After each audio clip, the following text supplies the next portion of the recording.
धड़म से ज़मीन पे आ गिरी है और आपका जो जमात का सिर्फ न्यूट्रल के लफ्ज़ से आपकी जमात का शिराजा बिखर गया है। ये हाल तो कभी मैंने किसी तांगा पार्टी का नहीं देखा। ये तो मतलब आपने नैब को न्यूट्रल नहीं रहने दिया, आपने FIA को न्यूट्रल नहीं रहने दिया, आपने जो एंटी करप्शन है उसको न्यूट्रल नहीं रहने दिया। आपने पूरी कोशिश की है कि आप हमेशा जो है वो साजिश करके सामने आए। तो क्या आप चाहते हैं? आप ये बता दें कि आपके लिए कोई आपकी गिनती पूरी करके दे। तो गिनती तो आपकी कभी भी पूरी नहीं थी। गिनती ना आपकी 2018 में पूरी थी, ना आपकी गिलगित बल्तिस्तान के इलेक्शंस में गिनती पूरी थी, ना आपके AJ के इलेक्शंस में गिनती पूरी थी, ना आपके सेनेट के इलेक्शंस में गिनती पूरी नहीं है और आज भी आपकी गिनती पूरी नहीं है। तो आप क्या चाहते हैं? आप ये चाहते हैं कि कोई आपके लिए आपकी गिनती पूरी करके दे, कोई आपके लिए आपके मुखालिफिन को जेल में डाले, आपको अकेला मैदान में रखे, आपके लिए मीडिया को मैनेज करे, आपके लिए और सारे जो इदारे हैं उनको मैनेज करे, आपके लिए वो आपके मुखालिफिन को सजाए मौत की चक्कियों में डाले। आप क्या चाहते हैं? और अगर कोई ये नहीं कर रहा या करने पे तैयार नहीं है तो आप उनको जानवर कह रहे हैं। क्या पैगाम आप दुनिया को दे रहे हैं भाई? और बात यह कि अगर आइन की पासदारी, देखिए न्यूट्रल होना क्या है, आइन की पासदारी है ना, वो हर मुहिब्बे वतन पाकिस्तानी, चाहे वो आप हो या मैं हूं या कोई सियासी जमात हो, ये तो एक अच्छी बात है कि कोई अगर जो आइन अहकामात देता है, आइन अपनी जो आइन की अगर कोई पासदारी की बात कर रहे हैं तो ये तो अच्छी बात है। इस पे इतना सीखपा होने की, इतना नाराज होने की और इतना मछली की तरह तड़पने की जरूरत नहीं है। मेरा ख्याल है कि ये बिल्कुल ही एक इससे साफ पता चलता है कि क्योंकि आपके जो इलेक्टोरल प्रॉस्पेक्ट्स हैं जो आपको नजर आता है, आपकी जो कारकर्दगी रही है, गवर्नेंस नाम की कोई चीज पूरे पाकिस्तान में आपको नजर नहीं आती और उस सब के बावजूद आपका ये हाल हो गया है कि आपको आपके जो जमात है वो सारी टूट के बिखर गई है। लोग आपकी वजह से अपने हलकों में नहीं जा सकते, आपके अपने MNAs MPs को अपनी अगली पॉलिटिकल फ्यूचर की फिक्र है। तो आपको ये पता है कि ये गेम आप हार चुके हैं और अगला इलेक्शन भी जो है वो आपके हाथ से चला गया है। तो अब आप ये जो आवाज़ें दे रहे हैं ये आपकी आवाज़ें नहीं हैं, ये चीखें हैं कि मुझे बचा लो बचा लो।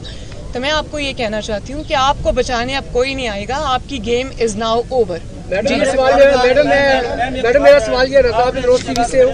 मैडम मेरा सवाल ये है कि इमरान खान ने कहा है कि जो वोट डालने जाएगा तरीके पे उसको 10 लाख लोगों से गुजरना पड़ेगा। ओहो भाई, 10 बंदे तो आपसे अपने पूरे नहीं हो रहे और आप 10 लाख बंदों को निकालने चले भाई। अपने 10 बंदे पूरे कर लो, आपको 10 लाख लोगों को लाने की मशक्कत नहीं करनी पड़ेगी। और कभी आप कहते हैं कि मेरे खिलाफ साजिश हो गई, मेरे खिलाफ इंटरनल साजिश हो गई, चोर मिल गए, डाकू मिल गए, साजिश हो गई। फिर जब आपको और कुछ समझ नहीं आती तो आप कहते हैं इंटरनेशनल साजिश हो गई मेरे खिलाफ, उस पर भी हम अभी बात करते हैं। लेकिन बात यह है कि आपके नाक के नीचे से आपके वजीर आजम की कुर्सी पे मौजूद होने के बावजूद आपकी पूरी पार्टी आपके रेत की तरह खिसक गई है, निकल गई है हाथों से। तो आप किसको इल्ज़ाम दे रहे हैं? अगर आपने कुछ परफॉर्मेंस दिखाई होती, अवाम का ख्याल रखा होता, आपने कोई अवाम की भूख इफ्लास के बारे में सोचा होता, महंगी चीनी, महंगा आटा, महंगी बिजली, महंगी दाल, महंगा तेल, महंगा पेट्रोल, महंगा डीजल, उसके बारे में आपने कीमतों के बारे में कभी सोचा होता तो आपको आज ये दिन ना देखना पड़ता। और बात यह कि कभी आप उनको कहते हैं, अपने मेंबरान को आप कहते हैं कि बिक गए। मैं ये पूछना चाहती हूँ, और आप वो कहते हैं कि हमने खरीदे। भाई जो पहले ही पार्टी से निकलने को खरीदा तो उसको जाता है जिसके बारे में कोई हो कि वो अभी डिसाइड नहीं कर पा रहा, जो पहले अपना माइंड बना के बैठे हुए हैं, जो आपके वजीर आजम होते हुए आपको छोड़ के जा रहे हैं, उनको खरीदने की क्या जरूरत है? तो ये अगर आपको आईने में अपना चेहरा नजर नहीं आता तो मैं आपको आपका चेहरा दिखा देती हूँ। अभी सेनेट के इलेक्शंस को कोई ज्यादा वक्त नहीं गुजरा, किस तरह आपने अपनी माइनॉरिटी को मेजॉरिटी में बदला। सेनेट में अपोजिशन की मेजॉरिटी थी, आपकी माइनॉरिटी थी। किस तरह आप सेनेट में जीत गए? उस वक्त क्या किया था आपने, जरा काइंडली बताएं। उस वक्त क्या खरीदो फरोख्त की थी, या आपने उस वक्त कोई प्रेशराइज किया था अपने मेंबरान को और अपोजिशन के मेंबरान को, या उस वक्त आपने हॉर्स ट्रेडिंग की थी? और अगर वो उस वक्त जायज़ थी तो आज आपको क्या इशू हो रहा है? और आप कभी उनको कह रहे हैं कि ये लोग बिक गए, कभी वो उनको लोटे कह रहे हैं, कभी कुछ कह रहे हैं, और साथ ही आप एक उनको कहते हैं कि आ जाओ मैं माफ़ कर दूंगा। तो आप हाथ जोड़ रहे हैं उनके सामने। वो आपको देखिए, वो जितने भी पॉलिटिकल लोग होते हैं, चाहे वो MNAs हों, MPAs हों, उनको अपना पॉलिटिकल फ्यूचर देखना पड़ता है। और मैं कभी कभी कुदरत पे हैरान होती हूँ, अल्लाह ताला के जो काम है उस पे हैरान भी होती हूँ।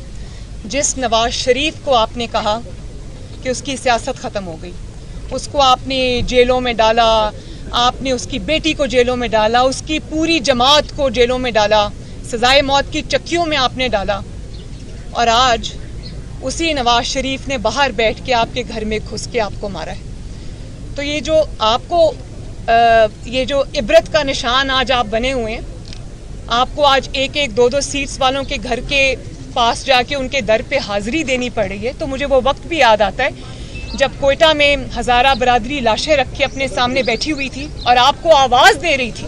आप उनके हुक्मरान थे, जाली सही लेकिन आप उनके हुक्मरान थे। मैं वहाँ गई, मैंने देखा पूरे पूरे ख़ानदान उजड़ गए थे, दफनाने वाले कोई नहीं बचे थे।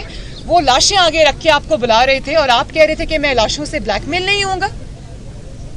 मरी में लोग मनो बर्फ तले दब गए, कोई नहीं पहुंचा उनकी हालत ज़ार पूछने के लिए, आवाम को देखने के लिए। तो ये तो आपका हाल था, तो आप तो ब्लैकमेल नहीं होते थे। आज आप एक एक दो दो सीट्स वालों के दर पे जब मैं आपको सर झुकाते देखती हूँ तो मुझे बड़ा अल्लाह ताला का खौफ आता है। आप आज मकाफाते अमल का शिकार हुए, किसी साजिश का शिकार नहीं हुए। अपने तकब्बर का, अपने गरूर का, अपने बड़े बोलों का शिकार हुए। मरियम साहिबा, आपके एक वजीर और फिर आप कहते हैं कि आपके खिलाफ इंटरनेशनल साजिश हुई है। मैं आपसे ये पूछना चाहती हूँ कि किसी मुल्क को आपके खिलाफ साजिश करने की जरूरत नहीं है, आप खुद ही अपने लिए काफी हैं। मुझे पहले ये बताएं कि अब आपको आज याद आ गया कि इंटरनेशनल साजिश हो रही है आपके खिलाफ और दूसरे मुल्क इन्वॉल्व हैं आपके खिलाफ साजिश करने में, और आप कहते हैं कि हम खुद मुख्तार हैं।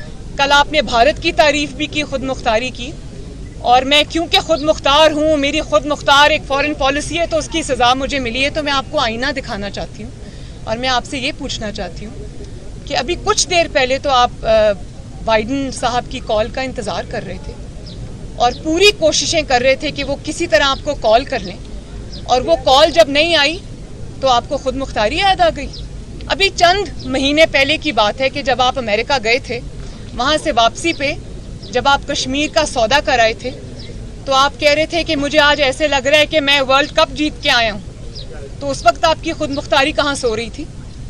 तो किसी को आपके खिलाफ साजिश करने की ज़रूरत नहीं है, और ये जो साजिश वाला प्रोपेगेंडा है ना, ये आप ना करें। लोग हंसते हैं आपके ऊपर, आपकी ना अहली, आपकी ना लायकी, आपकी ना समझी, आपकी ना आकबत अंदेशी की वजह से पाकिस्तान ने आज हर मुल्क जो है वो उसको आपने नाराज़ कर दिया। पाकिस्तान के दोस्त ममालिक जो हिस्टोरिकली आपके दोस्त रहे हैं, आज वो भी आपसे नाराज़ बैठे, क्योंकि आपको पता ही नहीं है कि मुल्क किस तरह चलाया जाता है, फॉरेन पॉलिसी किस चीज़ का नाम है, और किस तरह आपने एक एक गिन के मैं आपको गिनवा सकती हूँ किस तरह आपने ताल्लुकात ख़राब किए। दूसरे मुल्कों ने आपको तहाइफ दिए, आप उनको जाकर 5 मिलियन रियाल में बेच आए। तो आप पाकिस्तान की क्या तस्वीर लोगों के सामने पेश कर रहे हैं? और आज अगर आप अपनी नाकामी, नालायकी, ना आकिबत अंदेशी को अगर आप साजिश का नाम देंगे तो दुनिया हंसेगी। आप मरियम साहिबा, आपके एक वजीर दाखिला थे चौधरी निसार अली खान, वो बनी गाला पहुंचे हैं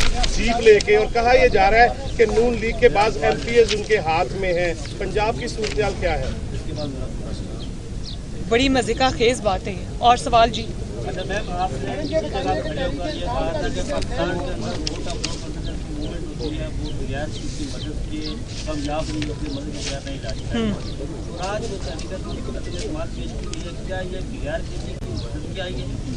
बगैर किसी की मदद के कामयाब नहीं हो सकती, न्यूट्रलिटी से भी कामयाब हो सकती है। जी मैडम ये बता दें पंजाब बनाने के लिए आप रजामंद हैं?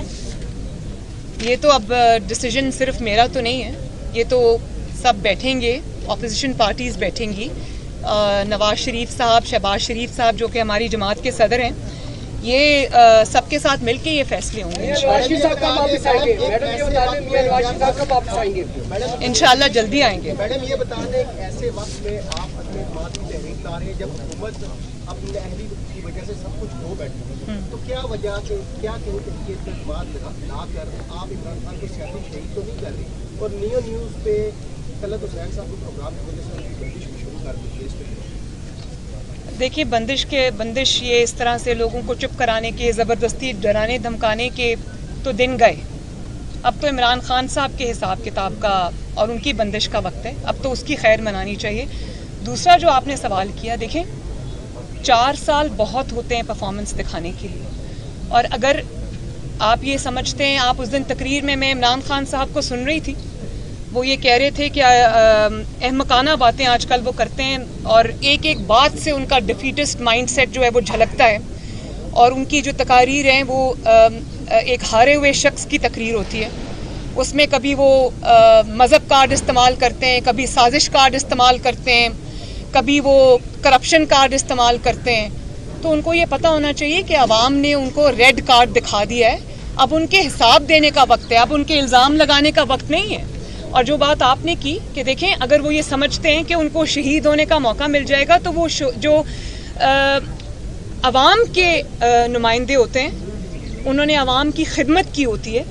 मुझे भी अभी भी वो वक्त याद आता है जब कभी कहा करते थे कि नवाज शरीफ की सियासत ख़त्म हो गई, लेकिन आज सिर्फ 4 साल के बाद, पौने 4 साल के बाद आज अवाम नवाज शरीफ को आवाज़ दे रही है। आज नवाज शरीफ की अल्हम्दुलिल्लाह जमात चट्टान की तरह खड़ी है, एक शख्स नहीं टूटा नवाज शरीफ साहब की जमात से। और मुझे वो वक्त भी याद आता है, देखिए नवाज शरीफ साहब के साथ भी ज्यादतियाँ हुई हैं, उनको भी उसकी बहुत बड़ी पॉलिटिकल और पर्सनल कॉस्ट देनी पड़ी हैं, लेकिन कभी उन्होंने तहजीब का दामन, तमीज़ का दामन हाथ से नहीं छोड़ा। उन्होंने कभी जलसों में खड़े होकर ये धमकियाँ नहीं दी कि मैं बहुत खतरनाक हो जाऊँगा।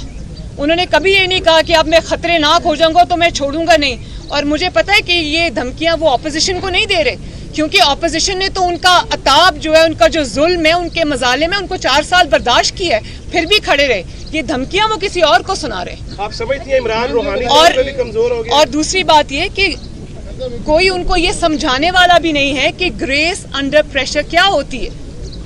मतलब हम भी उन्हीं मरहलों से गुजर कर आए हैं, लेकिन कभी गालम गलोच नहीं की, कभी जबान दराजी नहीं की, कभी बाजारी जुबान इस्तेमाल नहीं की, कभी बोहतान नहीं लगाया, असूल पर बात की है, फैक्ट्स पे बात की है।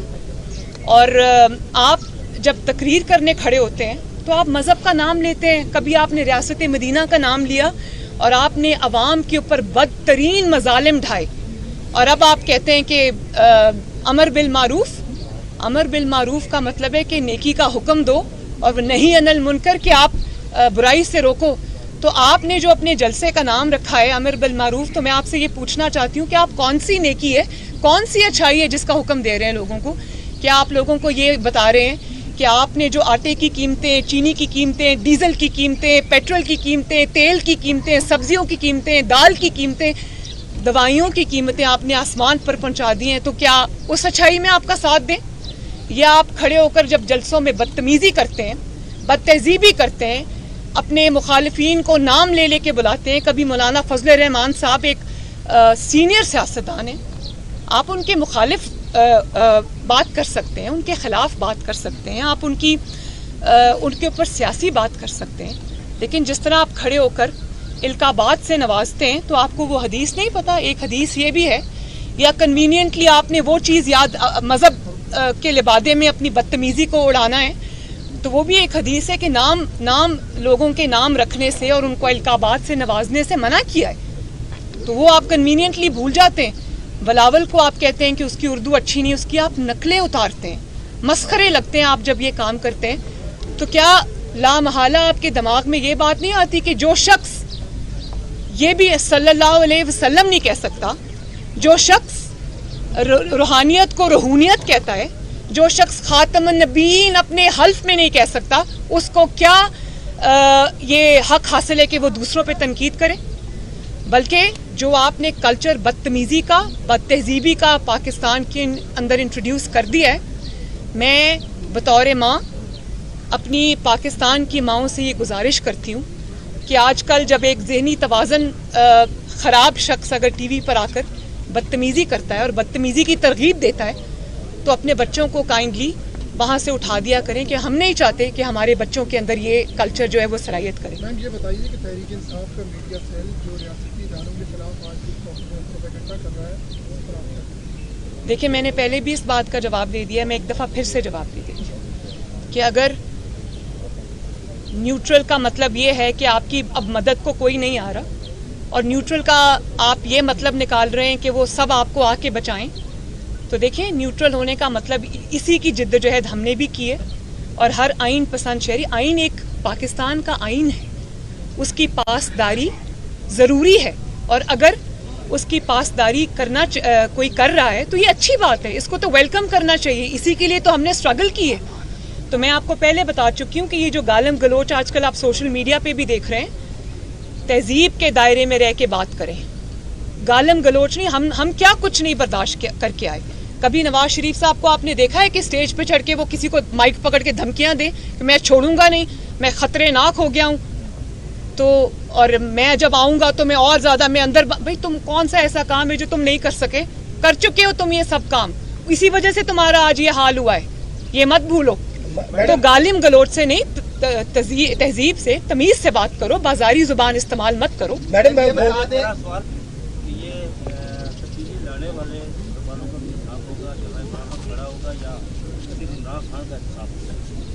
ये तो अल्लाह ताला बता सकता है। देखें, मैंने आपको पहले बताया कि जो 3 साल में 4 साल में हो गया है, इसको कहते हैं इबरत का निशान। और जो वक्त ने, जो कुदरत ने, जो मैं यही कहूँगी कि इतने आपके चेहरे पे ऐसे ऐसे थप्पड़ पड़े कि आप बात करने के काबिल नहीं रहे। मरियम साहब, आप समझती हैं कि मुअक्कल कमजोर पड़ चुके हैं और रूहानी साया भी खत्म हो गया है? जो हमें ऑपोजिशन का इस वक्त इत्तेहाद नजर आ रहा है, ये शॉर्ट टर्म है या लॉन्ग टर्म चलेगा?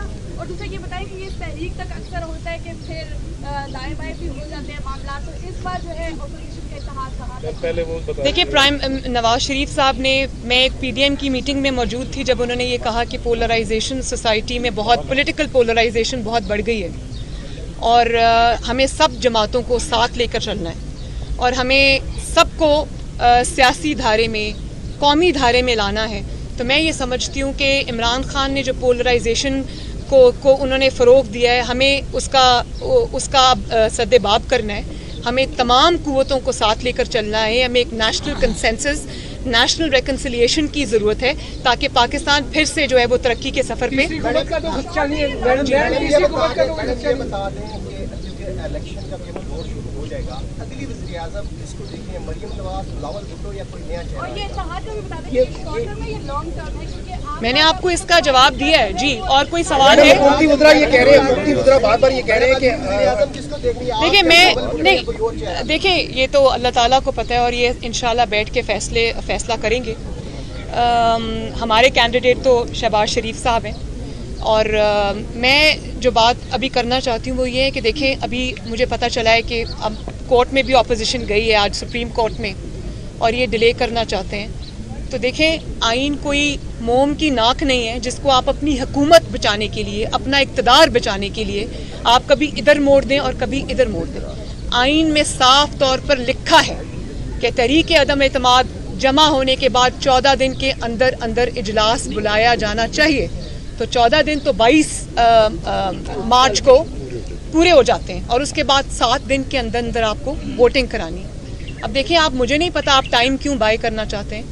तो आइन को, आइन ना समझने की, आइन की बात ना मानने की, आइन के अहकामात ना मानने की सज़ा एक ही है और वो है आर्टिकल 6।